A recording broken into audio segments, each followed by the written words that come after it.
So this lady, Yvette Clark, she leads the Congressional Black Caucus. She's out of the 40th District in Brooklyn. She's in Congress, the House of Representatives, chair of the Congressional Black Caucus. I think that she is problematic.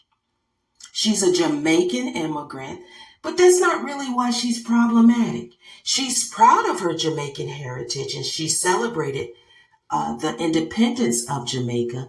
That's not really the problem, but her being Jamaican might be contributing to a problem concerning my group, ethnically Black Americans, because I've taken the time to look up clips, listen to this lady speak. I have been seeing things about her in my timeline. She speaks problematic. This lady is immigrant first. That is a problem to those of us who are not immigrants. We don't want to be excluded or stepped on for immigrants to be pushed up. They've not earned that. No matter if an immigrant here in America think that they've earned to be put first. You've not earned that. You've not done anything to create the country in the way that it has been. You didn't earn civil rights. That was earned before you got here. You didn't fight in any wars. And these are things that I've heard other people say. And I think those things are important, right? This lady's problem is in the umbrella of racially Blacks. She puts immigrants first. That doesn't help me, so I'm not for someone like that, right? I hope she gets out of being the leader. And actually, I hope the Congressionally Black Caucus is just dispelled. Doesn't even exist. I do not think that it is something that helps ethically Black Americans, right? It is what it is. We've got to look out for our best interests. So I heard this lady say that the past should not be focused on, the future should be focused on. I pretty much heard her talk about how she would love for immigrants to flood her district. The more the merrier. Now, when she talks about the past, the Congressional Black Caucus doesn't do anything to address how ethnically Black American historical past still has an effect today. We do have to learn as ethnically Black Americans how to navigate systems, how not to let it get us down, right? Still try to achieve no matter what the circumstances are. But the fact is there have been things in place purposely to cause obstacles for our group that aren't presented to other groups. For example, I talked about in another video how these racially Black immigrants, they are happy to be in America. They come from ratchet, tore down, raunchy places that they did not build up. Their governments undermine them. They come here and they are happy to be here, and they don't have our experience. They can't contextualize it, right? They refuse to understand. So they're just getting what they can get by any means necessary. They will step on whomever, and they will use our existence and our achievements, step on them, and continue to grab.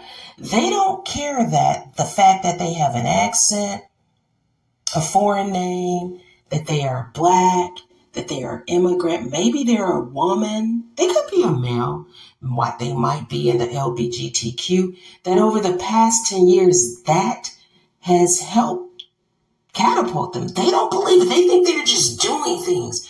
They don't believe and understand, or maybe they don't care, how immigration was purposely put in place at a time, and it just stepped right on our Civil Rights Act. And we weren't able to really gain from it in a way that we thought that we could.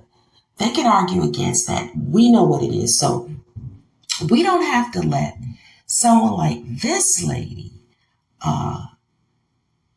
be someone that we feel represents us. Don't let people tell you you don't hear what you hear or see what's going on, right? And people want to know. I think it was on TikTok, someone was saying, Black America is so quiet. I believe that Black immigrants, first, second, or third generation, should be in the front line marching right along with whomever else. But if you're an immigrant or have an immigrant connection, fight for something at least once, right?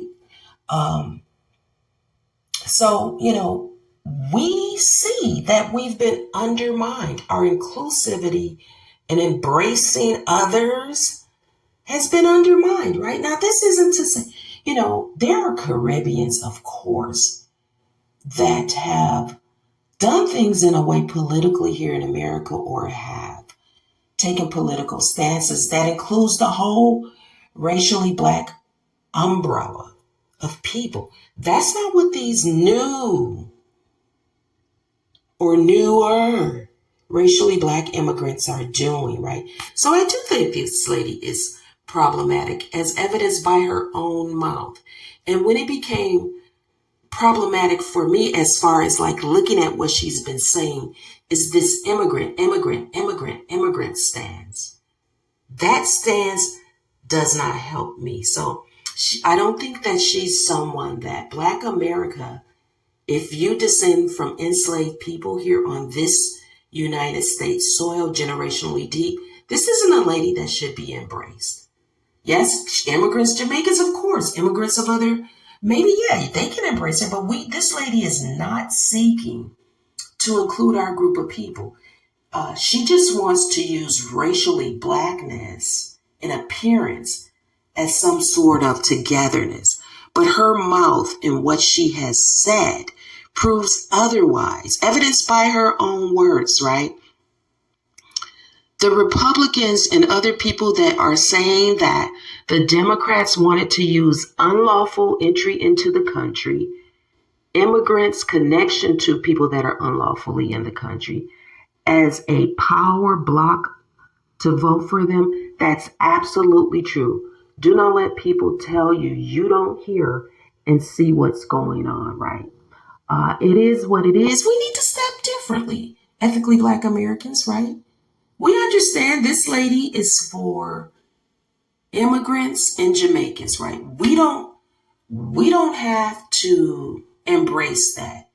She's not including our group. And from the context and when I saw the clip of her saying, dwell on the past, I think that really did have, I had to kind of like look at a bunch of clips because I can't find the whole speech, but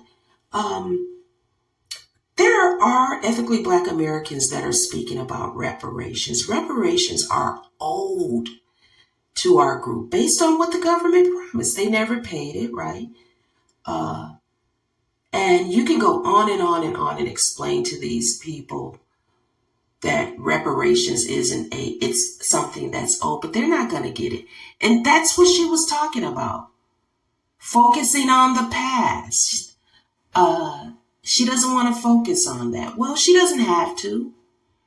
I think there are groups of people, right? Ethnically Black Americans that's speaking on that. I think that's something like a class action lawsuit that our group would have to somehow find out how to implement. I don't know a bunch about that, so I don't speak on how to get that done, but this lady, immigrants are not going to, including the racially Black ones, do things on our group's behalf. It is clear. So I think the dismantling of unlawful entry in the country has revealed a lot, right? Some of us see it, right? We see that the Democratic Party needs to be called out, that they have only been using Black people along the way because they believe that ethically Black Americans would always fearfully stand with them without pointing out, right, what we see are wrong. I really think that the ethnically Black American group has to start moving differently and has to continue to call out the Democratic Party, especially if this is a party that you've been supporting. It is what it is, just my thoughts. Yvette Clark is not for ethnically Black Americans, in my opinion. She is immigrant first, as evidenced by some of the things that have come out of her mouth. Social nurse.